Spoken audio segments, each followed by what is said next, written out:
This video was made possible by NordVPN. Get protected by clicking the link below and get an amazing 75% off. That's only $2.99 per month with an additional month free for a limited time. Also, new French Revolution merch available now in the store, including King Louis and Marie Antoinette character pins, complete with detachable heads, just like the real thing. So I said to the Marquis de la Fufayette, "What do you think I am? Some dirty peasant? I've never worked a day in my life." Wow, that Marie Antoinette sure is pretty. Sure is. Wouldn't want to be Prince Louis though. That's going to be a lot of responsibility when he becomes king, especially since France is in financial ruin. Quite. Thank you one and all for attending the royal marriage of my grandson, the future King of France, to the Archduchess of Austria. Now for the very awkward yet historically accurate part of the ceremony, where we all watch them get into bed together.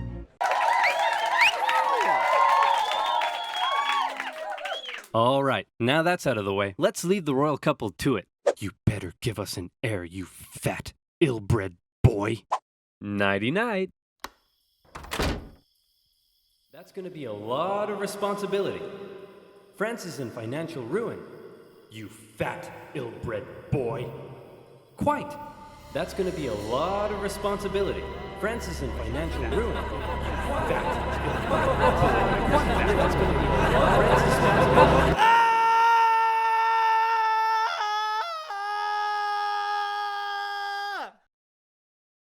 Oh, great. He's a frickin' weirdo.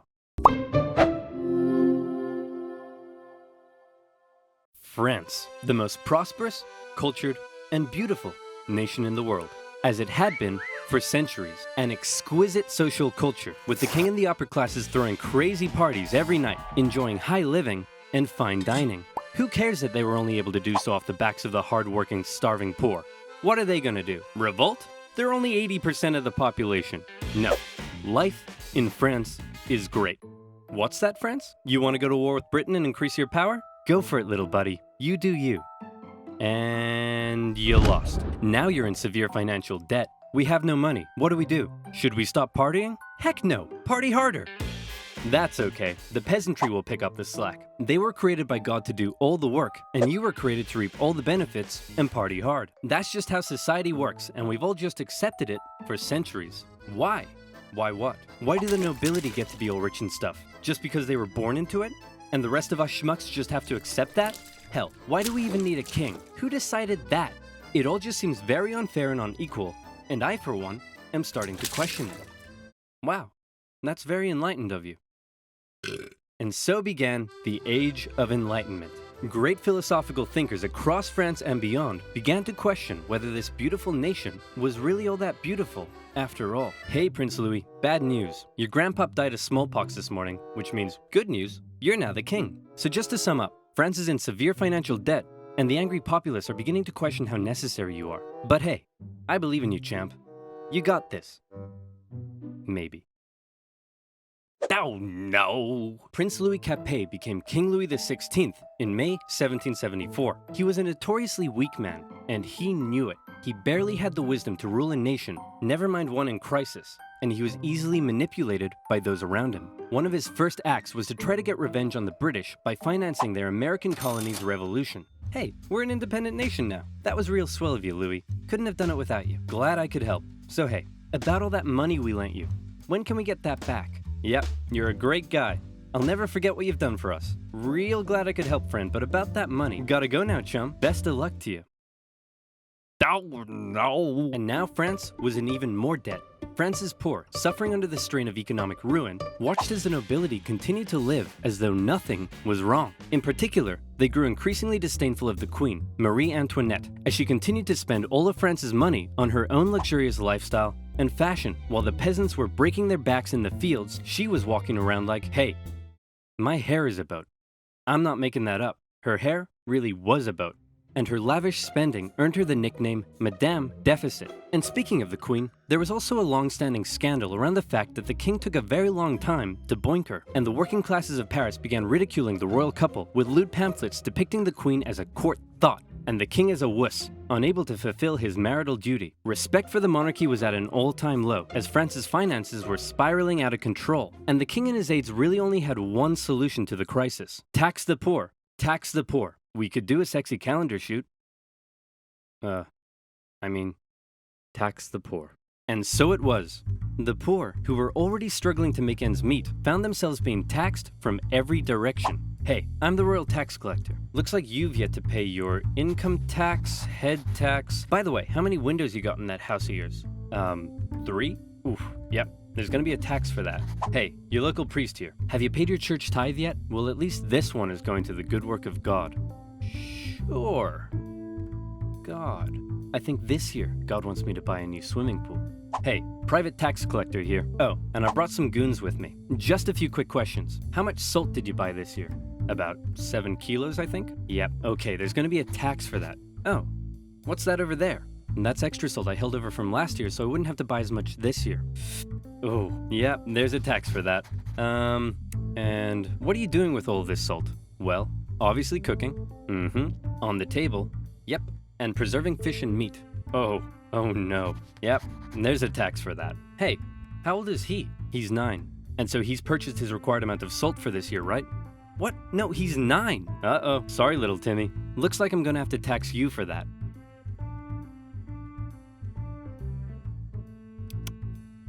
Yep, salty. There's gonna be a tax for that. And that's not all. A huge portion of the peasants' harvest had to be given up. And there was also the labor tax, where peasants were required to work a certain number of days for their local lord without pay. Obviously, people weren't too happy with these taxation policies, and the aggressive nature of these private tax farmers sometimes even escalated to violence. In particular though, the people really hated how inconsistent the taxation rules were across the nation, and also the fact that the first 2 estates often had to pay very little, if any tax at all. And so, the anger continued to grow. France had a population that was just about ready to explode. What could push them over the edge? How about a touch of natural disaster? A series of harsh summers and winters left the peasants' harvests in ruin, meaning they had no food or money, and the cost of bread skyrocketed. Of course, the upper classes had massive stocks of grain and wheat, so they were virtually untouched by this new crisis. But now the poor really were starving, and they began to riot.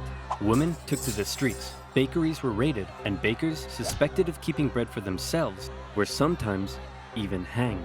Wow, this is really getting out of control. Your Majesty, we need some decisive action. You need to step up and lead us. What will you do? Okay, I've got this. I know. I'll summon the Estates General, and they'll decide what to do. You really are a fat, ill-bred boy. The Estates General was the closest thing France had to a government, apart from the king. It was a purely advisory body and was rarely summoned. In fact, it hadn't been summoned for 175 years prior to this. But with France in a severe crisis, the king felt the time was right to call on the government to help. The Estates General was made up of representatives from the 3 estates, that is, the clergy, the nobility, and everybody else. Okay, thanks for coming, everyone. The first order of business is regarding the clergy and nobility. You all get brand new Porsches. You get a Porsche, and you get a Porsche, and you get a Porsche. Everybody gets a Porsche. And now into the second order of business. France is completely out of money. Like, it's never been this bad before. Anyone got any ideas? How about we all get Lamborghinis next time? The king decided that in order to make a decision, they had to come up with a voting system. Okay, the clergy. You have a population of 130,000, so you'll get 1 vote. The nobility. You have a population of 350,000, so you'll also get 1 vote. And the third estate. You have a population of 27 million people and make up 98% of the population. Very impressive. You'll get 1 vote. The third estate were obviously pretty unhappy with this system because they kept on finding that this would happen. We propose to raise taxes on the third estate. All in favor? All opposed? 2 to 1. Taxes will be raised on the third estate. We propose a motion that says the first 2 estates are a bunch of poo-poo heads. All in favor? All opposed? 2 to 1. It's official. We are not poo-poo heads. The third estate realized that any attempt at reform would be outvoted by the 2 upper estates, and they thought that was kind of lame. So they decided that since they were 98% of the population, they could go off to form their own government, make their own laws, and take over the running of the country. And so, the National Assembly was born. The third estate was now in control, and there was nothing the king could do to stop. Ha! I've locked you all out of your building. What are you gonna do about it? We'll probably go find a different building that isn't locked. Oh, no! The National Assembly did find another unlocked building, just down the road, an indoor tennis court, where on the 20th of June 1789, they all took the Tennis Court Oath, pledging to continue meeting until the king finally gave in to their demands for more equality and economic reform. This new National Assembly included many of the most educated members of the Third Estate, including two young lawyers by the names of Maximilien Robespierre and Georges Danton. Some members of the first two estates even joined their cause. Some of these men formed a radical new political party called the Jacobin Club and quickly became leading figures. While many members of the Third Estate simply wanted more equality, a growing number in this Jacobin faction would begin calling for something even crazier: the removal of the king entirely. And this is where fear began to take hold. With such a volatile situation developing, everyone was afraid of something. The king feared his position was under threat, and he called in the military to take position around Paris. The Third Estate heard rumor of the gathering military force, and they feared the king was planning to round them up and arrest them. Maybe he'd even execute them. It also didn't help that the king had just dismissed France's popular finance minister, who had been trying to make reforms himself. It seemed the king was done negotiating. Fear, left unchecked, often boils over into anger, and anger detonates with violence. The angry people of Paris, after centuries of cruel inequality, harsh oppression, even starvation, fearful of having their new movement for reform demolished so soon, decided that it was now or never to take action. Screw reform. They decided they'd do one better. How about revolution? The people of Paris, believing the French military was preparing to attack, decided they should arm themselves. The National Assembly announced the creation of a bourgeois militia, the National Guard, and immediately, many troops from the French military defected over to the revolutionary side. In the early hours of July 14th, 1789, a large crowd stormed and raided the Hôtel des Invalides, a military hospital where they were able to secure a large number of rifles. The bad news was they weren't able to find any gunpowder for their new weapons. The good news was they knew exactly where to get some. A prison fortress and a symbol of royal tyranny towering over Paris, the Bastille. Mid-morning, the crowd gathered around the Bastille and demanded that the man in charge, Governor Delaunay, surrender the prison and hand over the gunpowder. Obviously, Governor Delaunay was like, no way. So he stalled for time by inviting a few members of the crowd in for negotiations. The crowd, still waiting outside, quickly became impatient, and before long, they stormed the fortress, taking on the French troops inside. Your Majesty, we've received word that the people have surrounded the Bastille. Governor Delaunay will hold them off. No need to worry. Actually, Your Majesty, it appears the crowd is now headed away from the Bastille. You see? What did I tell you? Clearly Governor Delaunay has defeated them and has them on the run. No need to worry. Your Majesty, isn't that Governor Delaunay's head on a pike? Well, clearly Governor Delaunay has taken on the form of a bodiless pike-head deity, and the people are so enamored with him, they're parading him around the city. No need to worry at all. When the National Assembly heard about the violence that had taken place, they had two options. Either one, they denounce it and try to carry on the revolution using peaceful means, or two, they say, damn, you stuck his head on a pike? That's pretty hardcore. And we love it. Incidentally, they went with option number two. Some historians believe this reaction paved the way for the utter violence and bloodshed that would become the legacy of the French Revolution. This widespread acceptance of violence during the Revolution is also largely credited to the writings of a certain Jean-Paul Marat, a man of science with a horrible skin condition that kept him confined to a bathtub. He began writing a radical newspaper he affectionately named The Friend of the People. Citizens of France, be very afraid. Given the chance, the king and the nobility won't hesitate to massacre us all. The solution is simple. Execute them. Kill every last one of them. Cut off 1,000 heads, and if that's not enough, cut off 1,000 more! Oh, hey Mr. Squeaky. What are you doing down there? You're so cute. Aw, I love you too, Mr. Squeaky. Mwah. Now where was I? Oh yeah. Kill them all. It became one of the most popular publications in Paris during the Revolution and succeeded in spreading ever-increasing fear and anger among the people. In August, leaders of the National Assembly, with help from a certain Thomas Jefferson, adopted the Declaration of the Rights of Man and of the Citizen, an incredible document that guaranteed liberty and equal rights to all men. And when I say men, I mean men.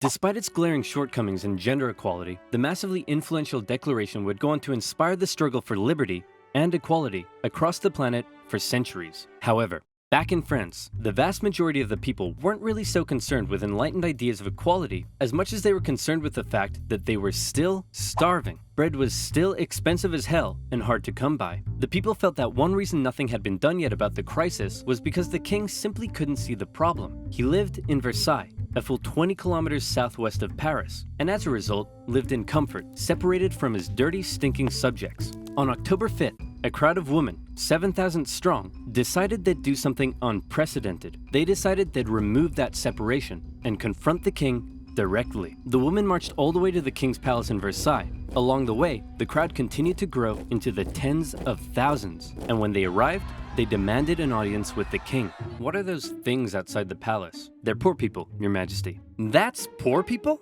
They say they're hungry. Hungry? Then let them eat cake. Wow. See, this is the exact BS that led to this whole mess in the first place. You're so out of touch. They're writhing around in the filth, breaking their back to barely scrape by, and they come to you demanding just the basic ability to feed themselves, and you think a slice of cake will sort them out? Well, then let them eat Taco Bell Crunchwrap Supreme. Wow.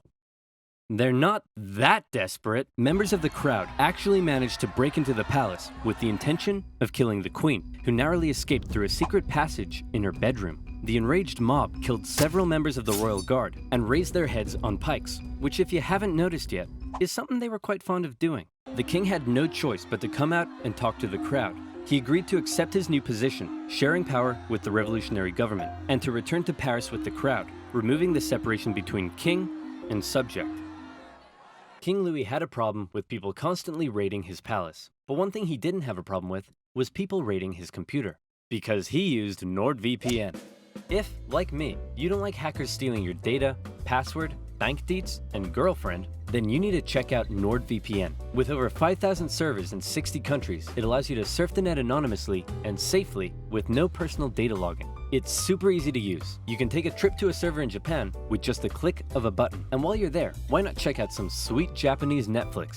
Or maybe you want to watch a certain oversimplified video that for some reason has been blocked in your country. Well, with NordVPN, you can. NordVPN gives you access to super fast servers and much more. And if you're not happy with it, it comes with a 30-day money-back guarantee. Get NordVPN now by clicking the link below, nordvpn.com/oversimplified, and get an amazing 75% off. That's only $2.99 per month with an additional month free for a limited time. And you'll also be helping to support my channel. So again, that's nordvpn.com/oversimplified.